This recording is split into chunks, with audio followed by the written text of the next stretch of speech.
Hello friends, welcome back to BMC facts YouTube channel. Friends, ఈరోజు మనం 5 విచిత్రమైన వర్షాల గురించి తెలుసుకుందాం.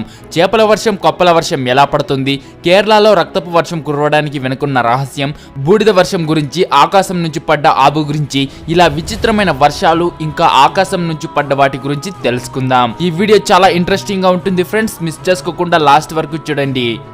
Number 1, fish rain. ఒకసారి ఇమాజిన్ చేసుకోండి, వర్షం పడుతున్నప్పుడు మీరు ఇంటి నుంచి బయటికి అలా నడుచుకుంటూ వస్తున్నారు. ఆకాశం నుంచి మీ మీద గుంపులుగా చేపలు పడిపోతే ఎలా ఉంటుందో.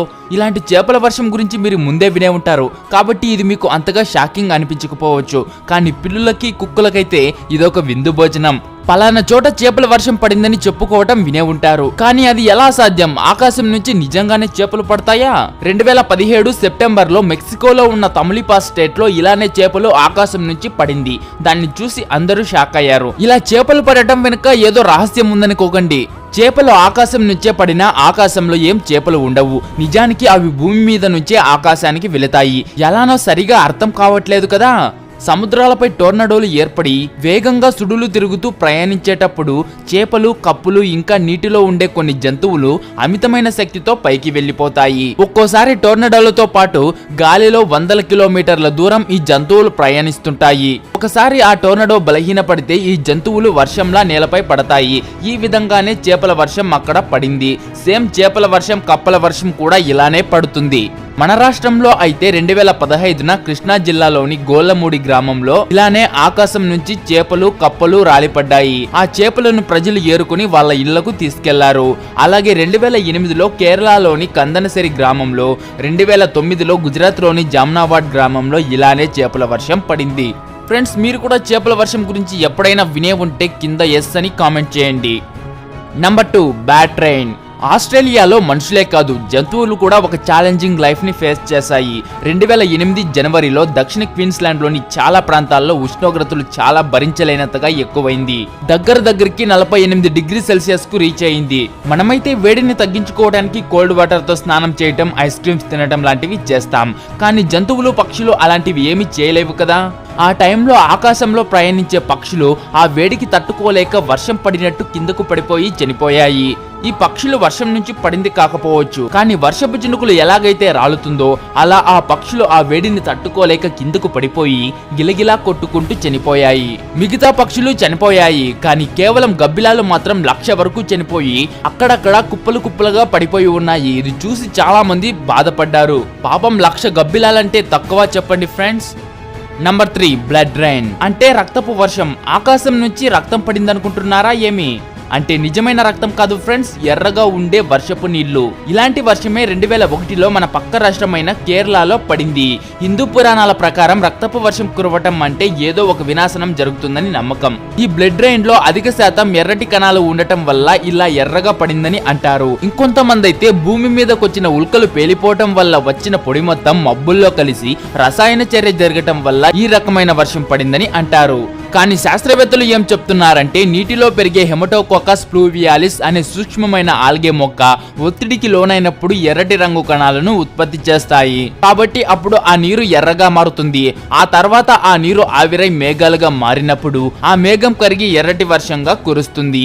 సేమ్ ఇలానే కేరళలో రక్తపు వర్షం కురిసిందని శాస్త్రవేత్తలు చెప్పారు. అలాగే 2012లో శ్రీలంకలో కూడా ఇలాంటి బ్లడ్ రైనే కురిసింది.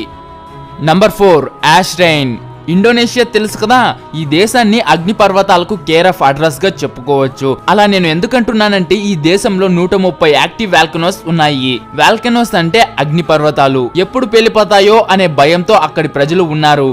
అయితే ఇండోనేషియాలో ఉన్న కెలడ్ అగ్నిపర్వతం 2014 ఫిబ్రవరిన విస్ఫోటనం జరిగింది. అంటే పేలిపోయింది. ఆ వాల్కెనో నుంచి వచ్చిన బూడిద అక్కడి నుంచి 500 కిలోమీటర్ల దూరం వరకు నిండిపోయింది. మంచు ఎలాగైతే కురుస్తుందో సేమ్ అలానే అక్కడ బూడిద మంచు కురిసినట్టు కురిసింది. జావా ఐస్లాండ్ మొత్తం పూర్తిగా నిండిపోయింది. ఆ బూడిద ఎంతలా ఉందంటే ఇండ్ల మీద పడి ఇండ్లే కూలిపోయాయి. ఎంతో మంది చనిపోయారు. సురబయ సిటీ మొత్తం మందపాటి బూడిదతో నిండిపోయింది. ఆ బూడిద పీల్చటం వల్ల చాలా మంది చనిపోయారు. ట్రాన్స్పోర్ట్ మొత్తం పూర్తిగా ఆగిపోయింది. ఆఖరికి ఫ్లైట్లు కూడా ఆగిపోయాయి. పగలు కూడా రాత్రిలాగానే అయిపోయింది. వర్షం పడినట్టు బూడిద పడుతూ ఉంటే ఇంకెలా ఉంటుందో చెప్పాల్సిన పని లేదు. ఇది వర్షం కాకపోయినా ఆ బూడిద వర్షం లాగానే పడింది. అందుకే దీనిని యాష్ రైన్ అని కూడా అంటారు, అంటే బూడిద వర్షం అని. నంబర్ 5 ఆవు. 1997వ సంవత్సరంలో సిఆఫ్ జపాన్లో జపాన్కి చెందిన కొంతమంది నావికులు తమ బోట్లో చేపలు పడుతున్న సమయంలో హఠాత్తుగా ఒక ఆవు ఆకాశం నుంచి వారి బోటు మీద పడింది. దీనివల్ల వారి బోటు సముద్రంలో మునగటం మొదలైంది. అదే సమయంలో అటువైపు పెట్రోలింగ్ కి వచ్చిన రష్యన్ పెట్రోలియన్ బోట్ యొక్క సిబ్బంది ఆ నావికులను మునిగిపోకుండా కాపాడి తర్వాత వారిని జపనీస్ అధికారులకు అప్పగించారు. దాని తర్వాత ఆ జపనీస్ అధికారులు ఆ నావికులతో ఈ ప్రమాదానికి సంబంధించిన ప్రశ్నలు అడిగినప్పుడు వాళ్ళు ఇలా సమాధానం చెప్పారు. వారు తమ బోట్లో సముద్రంలో ఉన్నప్పుడు ఒక్కసారిగా ఆకాశం నుంచి ఒక ఆవు తమ బోటుపై పడిందని, అందువల్ల బోటు ప్రమాదానికి గురైందని తెలిపారు. కానీ ఈ విషయాన్ని నమ్మని అధికారులు అనుమానంతో వారిని అరెస్ట్ చేశారు. కప్పలు చేపలు ఆకాశం నుంచి ఎలా పడుతుందో మనకు ముందే తెలుసు.